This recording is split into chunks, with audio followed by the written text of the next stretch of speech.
All right, Tim's got the record button. And hello, ladies and gentlemen. Welcome to Save America podcast with your host, Mike Cartwright and Tim Horton from the free state of Florida, Tampa, Hillsborough County. I'm your host, Mike Cartwright. Today, we have a special guest running for Congress, District 14. Ladies and gentlemen, welcome Rocky Rochford. Hello, Rocky. How are you? I'm super. How are you? Oh, thank you. Love it. I like that image. Rocky Rochford for Congress, District 14. Okay. Well, there it is. How are you? Fine. Thank you. Good. Thank you for joining us here. And thank you for running for Congress. And thank you for your service to our country. Rocky, why are you running for Congress? Well, I served our great country for 33 and a half years. I retired from the U.S. Navy in 2018. I was a Navy captain, and I was a Commodore for the last 4 years of my career. And so, I bring a lot of leadership. I bring capability. I bring problem-solving skills that are really second to none. And and then when I retired, I started watching the news, and I realized that Washington is so broken, and there's just a real lack of leadership up there. So I decided I would answer the call to serve again, and so that's exactly what I'm doing. I've been in this race now for about a year and a half. We won the primary by a landslide, and I'm hoping that we'll do the same thing in the general. Well, awesome. We're really grateful that you're running. And one of the reasons is because we need to cast her out. Cast her out. How about that? I really like that slogan that you have. That's a great slogan. Good job on that right there. So, how long have you lived in Hillsborough County? So my wife and I, I've been married to my beautiful bride for 33 years, and we have been residents here of Hillsborough County for 35 years. We have moved, around the district, and of course, I was on active duty, and the Navy would take me away, but we always kept a house here, and we always considered this home. And now that I'm retired from the military, we've come back, and this is where we've dropped anchor. So we love it here. We love Tampa Bay. We love the Tampa Bay area. We love all the wonderful things that it has to offer with our beaches and being so close to Orlando. I mean, it's just wonderful. We have so many great friends here that this is our home. Yes, and that home, that District 14, let's make sure all of our viewers know if that includes them. District 14, how do I better describe it other than Hillsborough County and Pinellas County? You want to take a shot at better describing that area, please? So the district was redrawn in 2022, and it is a complicated drawing. So it's a big part of Tampa and Hillsborough County. On the west side of Tampa, it only goes as far north as Bush Boulevard. But then there's a sliver that goes all the way down to Apollo Beach and a little bit of Ruskin.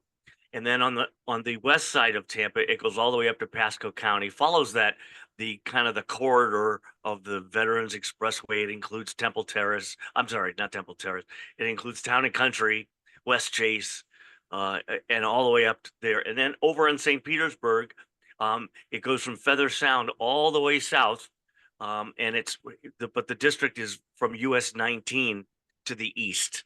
So we surround District 14 surrounds the bay on both sides. Well, that's pretty impressive. You certainly know your district, and being that you served in the military, particularly in the Navy and stuff, directions and distance, you described that really well. Great job. So, hey, Thanks. your first bill in Congress, what do you want to try and introduce to Congress? What's your first bill? Have you got one in mind? Yeah, we're I have such a wonderful team that's been helping me get elected, and we have been talking about bills and what it is we want to do. And there's been a kind of a reoccurring theme across across all of my across this campaign, which is protecting our children.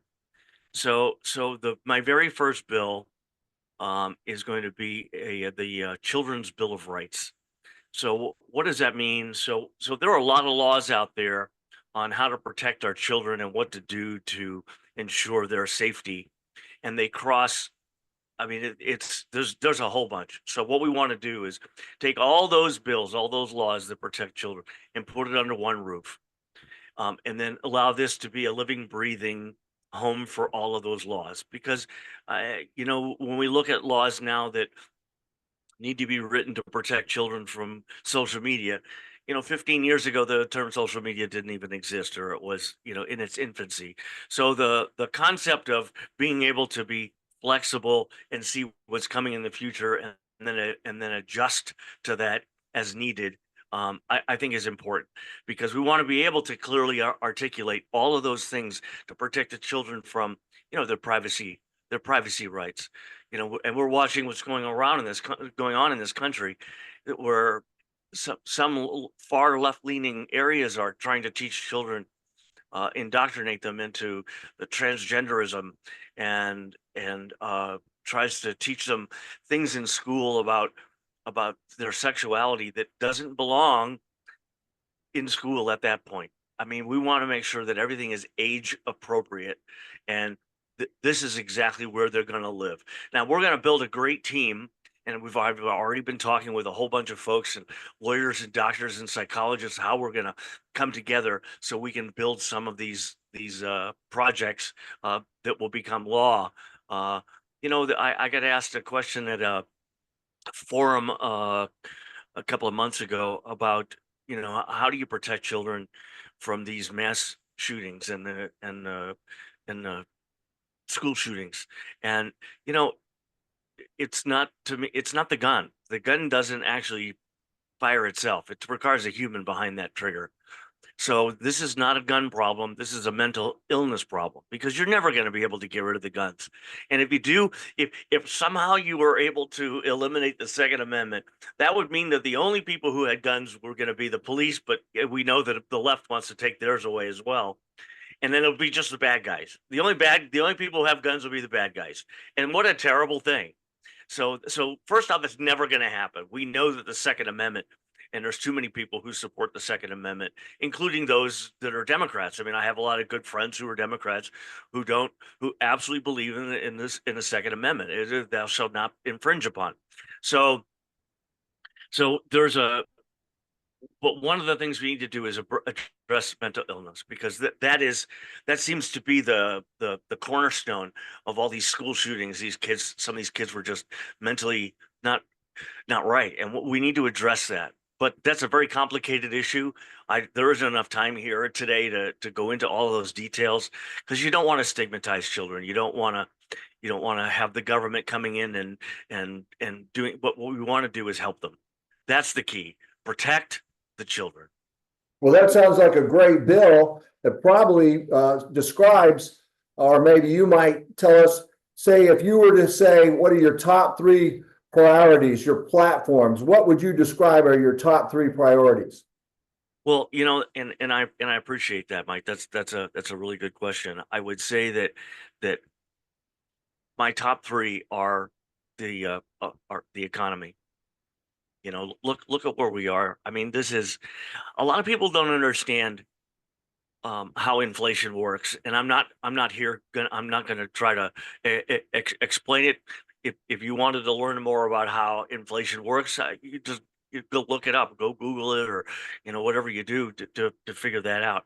But a lot of folks don't truly understand. So when the current administration that is supported by my opponent, when they talk about, well, inflation is down, it's not, because it's not something that is a number that's the number for today only indicates the change from yesterday.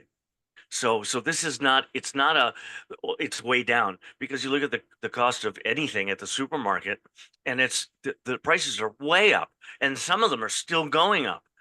So it's cumulative. Inflation is something that happens over time, and it keeps adding on to itself. and it takes a while for it to come back down, but we are nowhere near that. So the economy is number one. So how do you fix, Harris has been asked, I don't know how many times, about how to fix the food costs. It's not that difficult. It's not that complicated. The first thing is that everything runs off of fuel. So all your transportation that moves our goods and services, or goods anyway, from one point to another is done by planes, trains, automobiles, et cetera, et cetera. So that's all fuel. So if you cut off our fuel, we were energy independent in 2019 for the first time since the 50s. That's a fantastic thing. And lo and behold, the Biden administration, along with Harris and along with my opponent, voted to kill they killed the Keystone Pipeline. They restricted drilling and fracking and all of the things that had made us energy independent. Because independence is a good thing, but it's not the great thing. The great thing is to be selling a surplus. We want a surplus of gas and oil that we can sell and make money off of, because then that helps offset the costs here in the United States, which would offset the cost of food. So you want to bring food down, as President Trump says, drill, baby, drill. So he has my 100% support on doing that. So that's the economy. The second is housing. Our housing prices are out of control, and the average family can no longer afford to buy a house. The American dream, own a house. So how did that happen? Well, guess what? It's all the corporations and all the hedge funds that are buying up the houses, right? And the commercials are all over the television. Oh, you're trying to get rid of your house? Hey, don't worry about it. Don't even fix it up. We'll take it just as is, right? We'll send you this nice sum, get you that check right away, and you're done. Then they take the house and they'll either fix it up or they're going to rent it out. And they are now controlling the rental market, and they are controlling the price of the house, the housing prices. So that's a bad thing. Right here in Hillsborough County, it's estimated within a few years that 30% of all single family homes will be owned by corporations. And that means that the people who buy and sell houses, who used to be in charge of the housing market, are no longer in charge. So there's a bill up in Washington that I don't know what the status of it is, but I'm going to find out. And it says that corporations and hedge funds, if you own private single family homes, you must sell them all, and you must get out of that business. And it prohibits them from doing that in the future. So that's exactly where we need to be. The single family home market in the United States should be and belong to the people, not corporations. So that's housing. And then the last is our community. Safety for our community. That southern border being open for what it is and how it got there, because this is a plan that was formulated by the Biden administration with Harris support and a whole bunch of folks, including my opponent in Washington, to leave that border open and let thousands, if not millions, of bad people across the border. There are many immigrants that came in, and what we're watching right now with the hurricane is look what happened. The immigrant comes in, they give them a Visa card for $5,000 and a ticket to wherever they want to go, and off they go, and then they get more stuff. Who's paying for all that? Oh, that's taxpayers' dollars. Those the are taxpayers' dollars. That's right.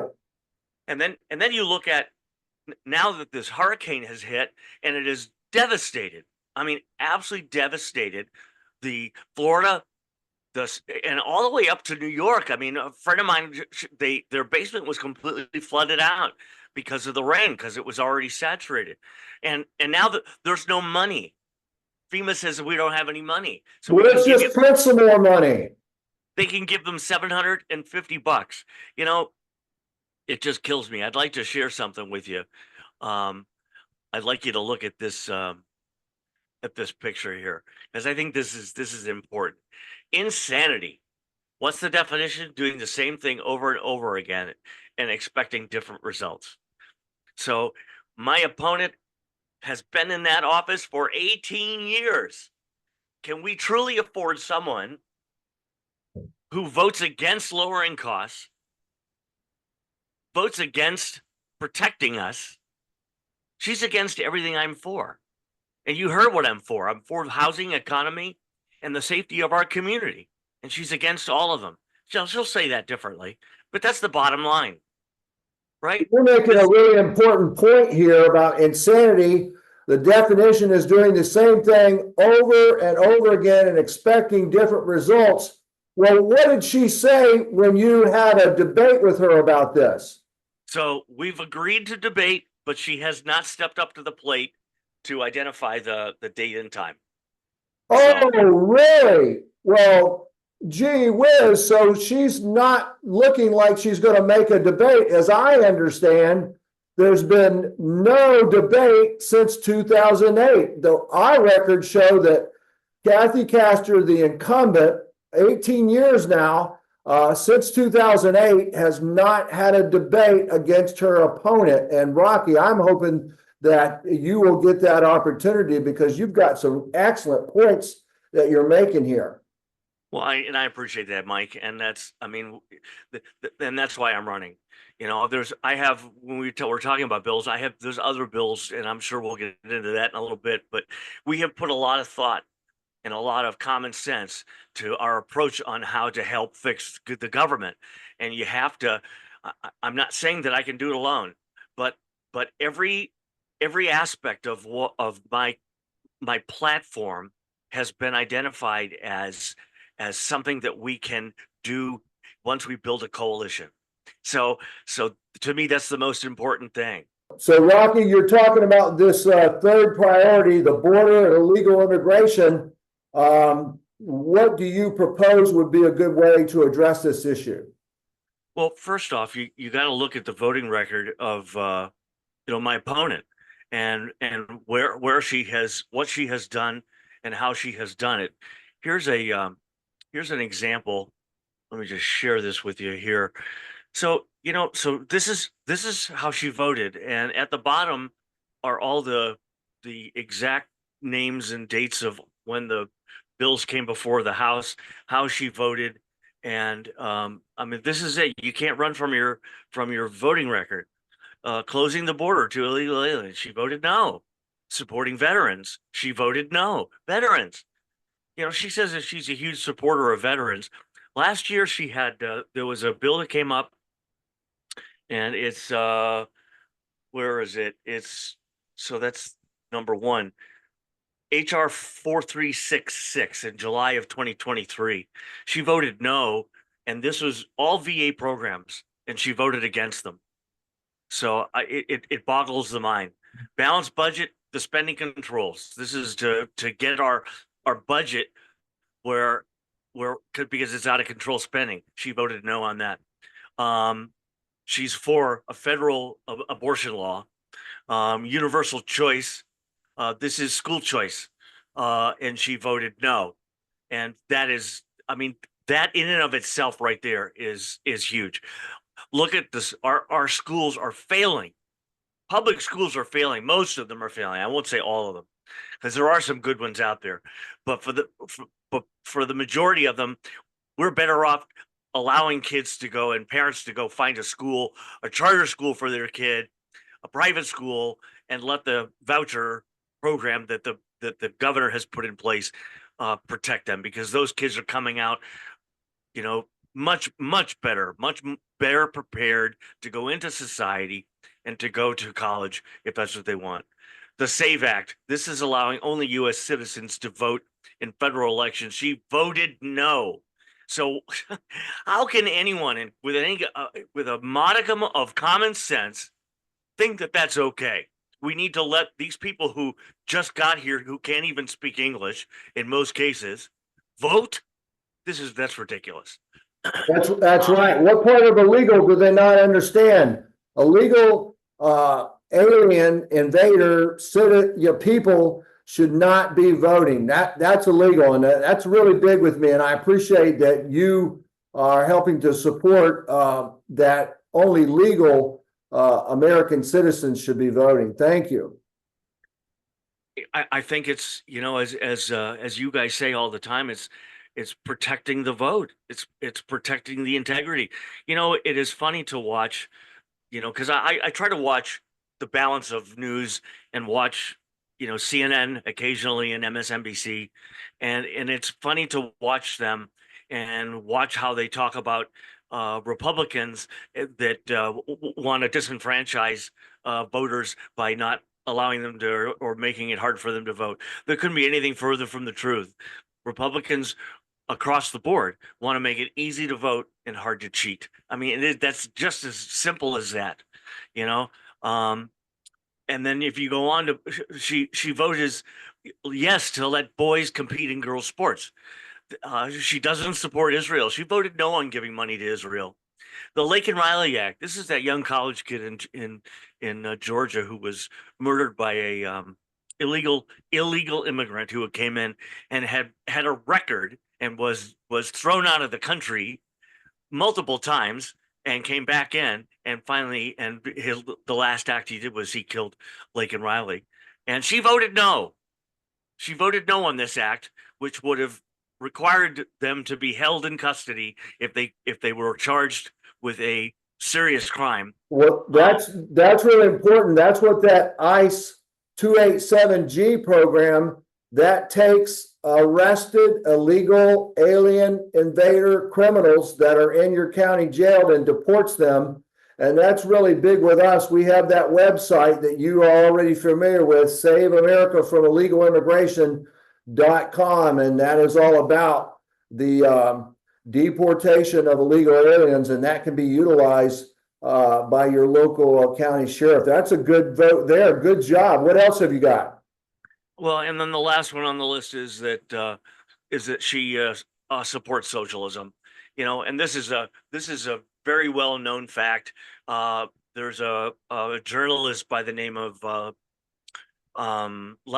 Trevor Loudon who has done lots and lots of research on her background, her family, and how they have supported communism across the decades. And so my campaign manager and his dad came from Nicaragua, and his dad was a political prisoner in Nicaragua to fight socialism. He was also a journalist. He was the voice of Nicaragua, millions of followers. They threw him in prison because he spoke out against Ortega and the Sandinistas. And socialism is a cancer that is growing around this world, and it needs to be fought not only here at home, but it needs to be fought wherever it lives and breathes. Did you know that one of the largest socialist organizations in the country is based here in Tampa at USF? It's called the PSL, the Party of Socialism and Liberation, Tampa Bay chapter, and they are very well funded by Soros, and they are a source of protesters that are bussed all over the country to go and protest, and they get paid extra if they get arrested.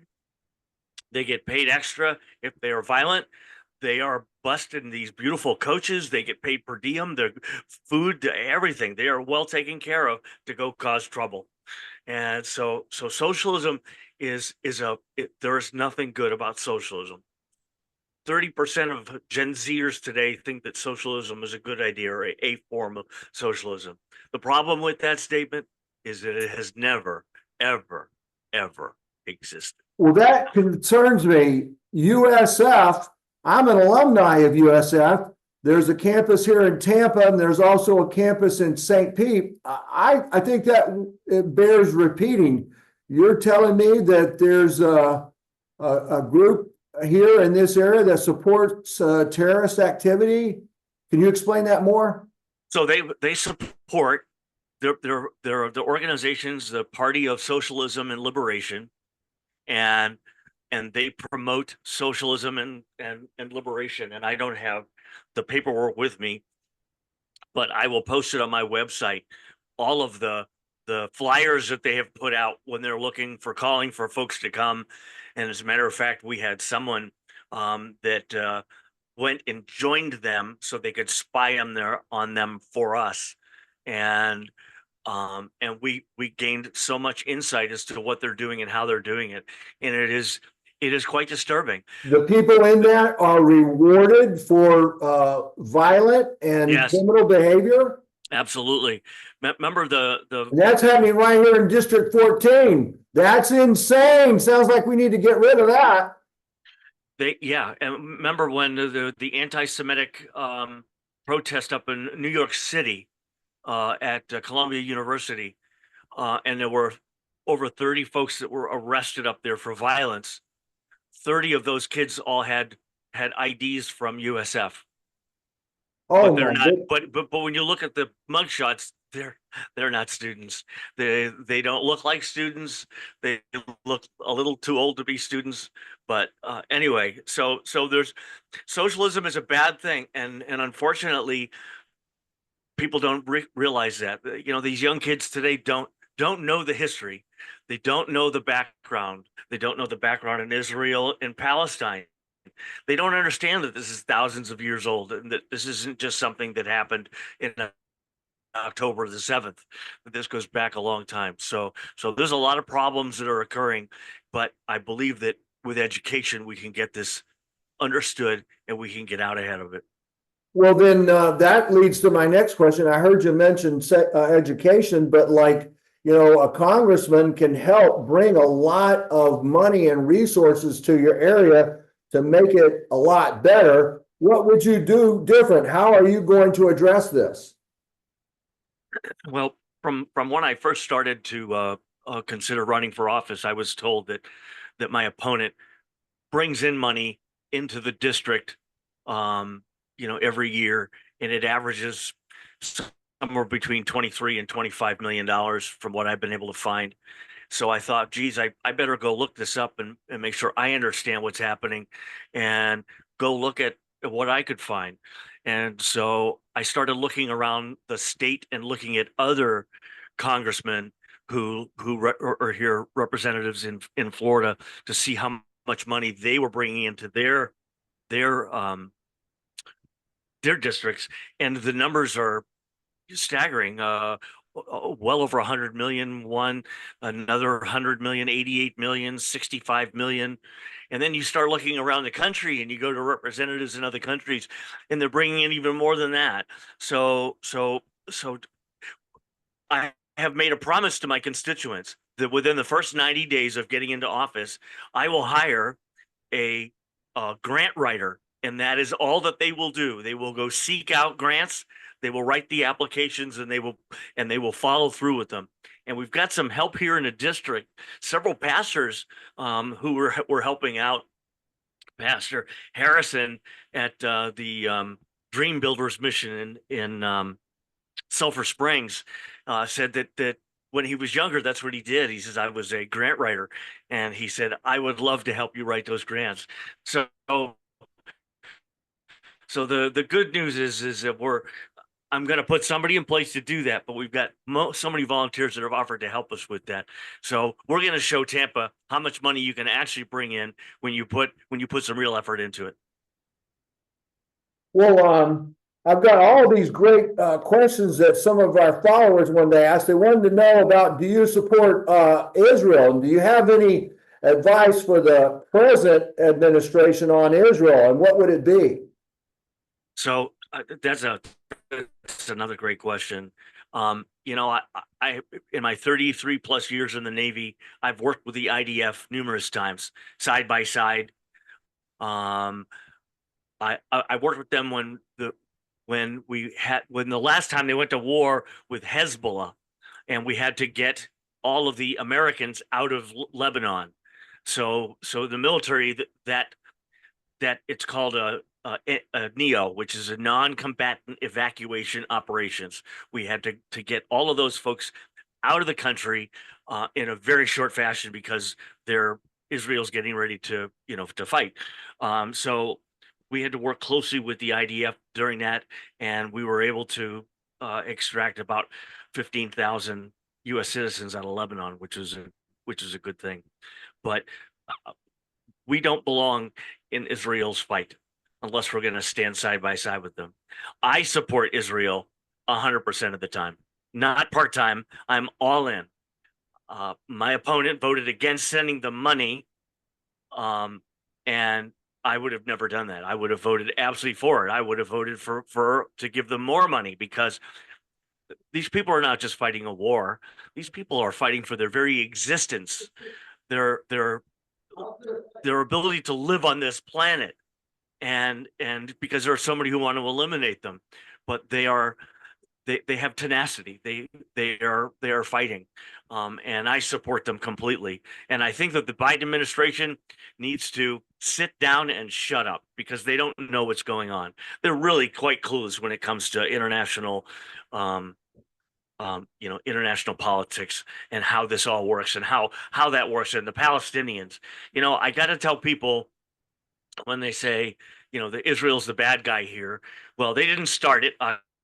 October the 7th was the start of this latest, and they killed a lot of people, babies, beheaded babies, and they absolutely did. And there are pictures of that, because I've had people say, well, show me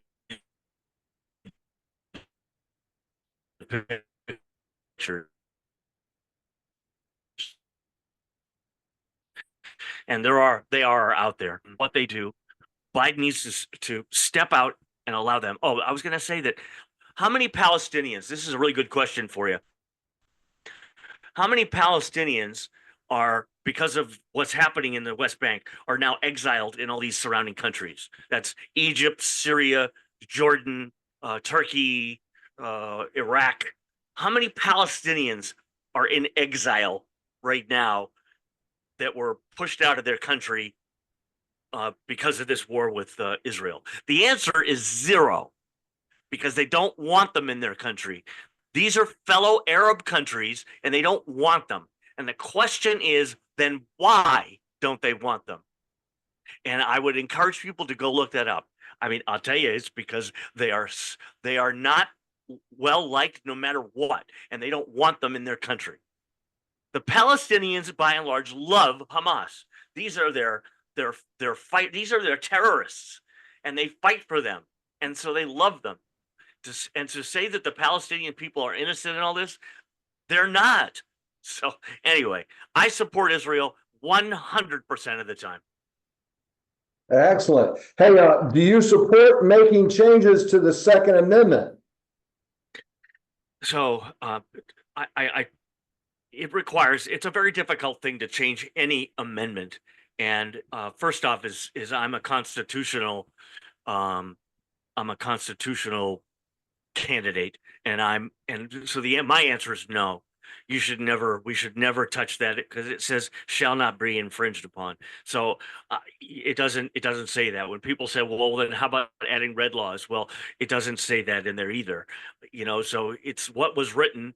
That's the Constitution. That no. So absolutely not. And it will never come to the point where the Congress will ever be able to change it, because it requires too many people, and there are too many Democrats who are Second Amendment endorsers as well. So no. That's right. That Second Amendment helps protects that First Amendment, and that's very important. That is a nonpartisan issue. That First Amendment: freedom of speech, freedom of assembly, freedom of religion, freedom of the press, freedom to petition the government. We all agree on those things, and that's what that Second Amendment. My motto is the Second Amendment. What's the number one rule of gun safety? Don't let them take your guns away. So thank you for supporting the Second Amendment. Hey, as a representative, how will you approach voting on a wide range of legislation? So my approach has always been common sense. I approach everything with a pragmatic lens, where I'm looking at how things are viewed, and it has to pass the common sense litmus test in order to be passed.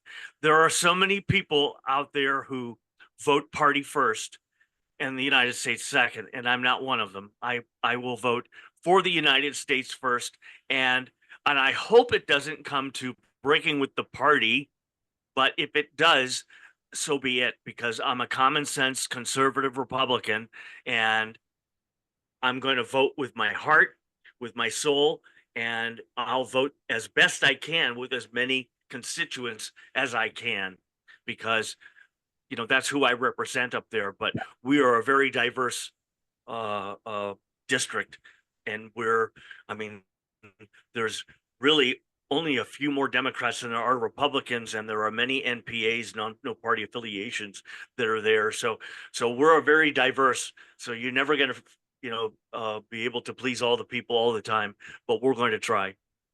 Well, you covered something and we didn't get a chance to stop on it because you were on a roll there. But I want to go back to this Protection of Women and Girls in Sports Act. And I saw in your presentation, you had an excellent looking image there. Maybe you could share that with the viewers. Could you expound more about how we need to protect women? So obviously, you're doing a great job in recognizing and speaking up for women's rights. So yes, what do you got here? So this is the Protect Our Women in Sports Act. So only women play in women's sports. And you can see in the right-hand side, in the upper side, you can see how everyone voted. It was a Republican against Democrat. It was a split. No Democrats voted for it, and no Republicans voted against it. And thank God that it passed. Thank God that it passed. So that's why I put in the middle of this thing here. Okay, for those of you who voted against it that are dads, how many practices have you taken your daughter to? How many weekends have you sacrificed so your daughter could play basketball, swimming, lacrosse, softball? How would you feel if your daughter just lost to a biological male, or got hit in the head by a softball being fired by a biological male, and clock your daughter in the side of the head? This is a perfect example of common sense. There is no common sense in not passing this. Yet there is 203 Democrats voted nay. So, this is just it boggles the mind of how can we be that divided that they can't follow common sense.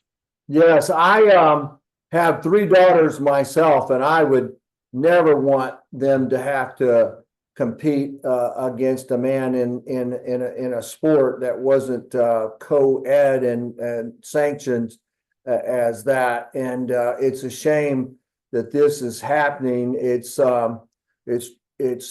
ruining sports. It's more of the division, more of the psychological warfare that the present POTUS maladministration that is practicing upon our nation to try and cause division and exclusion and insanity. DEI, division, exclusion, and insanity. That's my opinion. That's what they're doing. And I saw something else in your notes here. You had another image that we went too quick across that the energy cost. I saw that you had something that I wanted the viewers to see, where you were breaking down about the cost on energy. Yeah, I like that. What's that about? So this is another one. This is a reoccurring theme that I'm putting together is insanity. The definition: doing the same thing over and over and over again, expecting different results. For 18 years, don't forget that, Rocky. Yeah. So what that's implying is that our current representative has been sitting in there for 18 years, and people keep voting her back in, and nothing gets better. Let's just look at the last 4 years. What has gotten better? Nothing. Zero. So here's a little common sense, ladies and gentlemen. Please put on your common sense hat and tie it on nice and tight. And let's go look at what's happened in the last 4 years. And there's no mistake. It's right in front of you.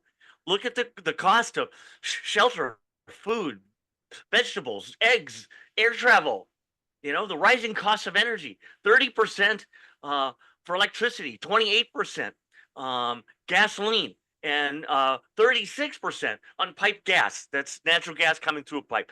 So it's insane. That's insane. And that's what I'm hoping, that you get that debate. And for the people that are just tuning in, we want to make sure you know it has been over 16 years since this incumbent has had a challenger such as you, has challenged them to a debate.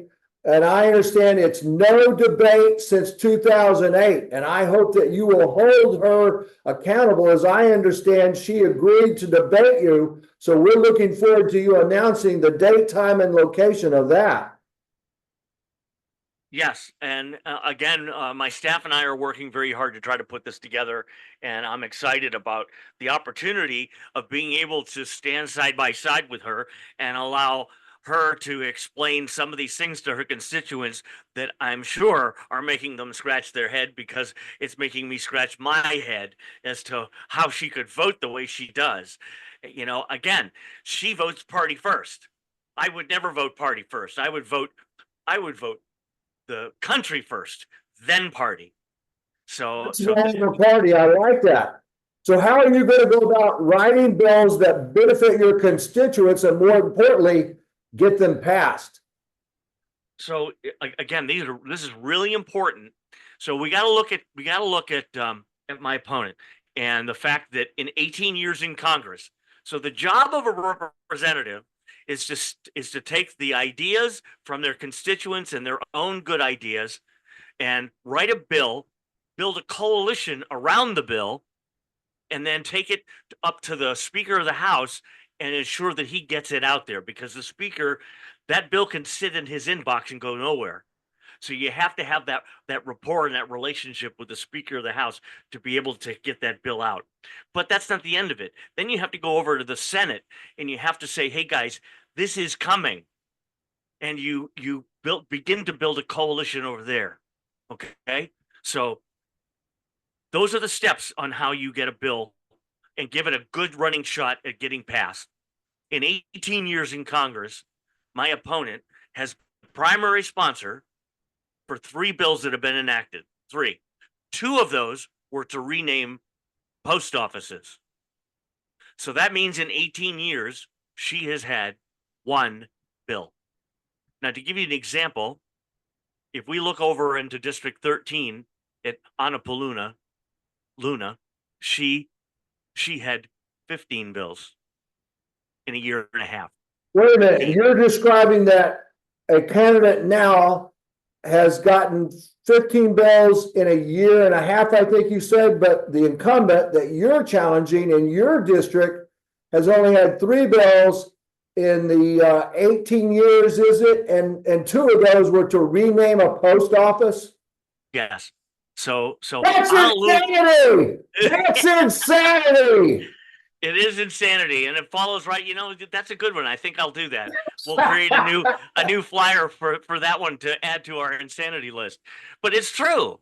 You know, what is your? I always look at the return on investment, right? Whether it's an investment in money, and you only get to invest 1 vote. Every person out there only gets 1 vote. That's your investment into the political process. And so your return on that investment for the last 18 years has been what? 1 bill. How did that improve us? How did that improve the lives of our constituents? It didn't, right? That 1 bill may have done some good. You know, I've read the bill several times. I think it was okay, but it's still only 1 bill. It doesn't matter what it was only 1. But someone like Annaluna been elected for a year and a half, has 15 bills. Senator Scott, who has endorsed me, 262 bills. So it's just insanity. It is insanity. So Rocky for Congress, I understand, maybe you could show us your image again. Rocky, the number 4, Congress.com. That's your website. We want to know, when is this debate? When, where, what's the date, time, and location? No debate since 2008. That's insanity. Come on. Insanity's doing the same thing over and over again. Rocky, man. This is great. Anything you'd like to add in closing? Well, in closing, I'll just say this: that you lay my resume next to my opponents, they don't even come close. My experience level far exceeds anything she could ever uh, place before you. I bring the leadership. I've been in the government for 33 years. I haven't been in politics, but I've been in government. So I know how the US government works. I know how the financing, how the budgeting works, and I want to be part of that solution. So there's no time like now to make a change before the rest of our country falls under. So thank you. Vote for Rocky Rochford for Congress. Thank you for joining us. This has been Save America Podcast. I'm your host again, Mike Cartwright, with Tim Horton taking care of business. God bless America. Go vote. Go vote. November 5th, general election 2024.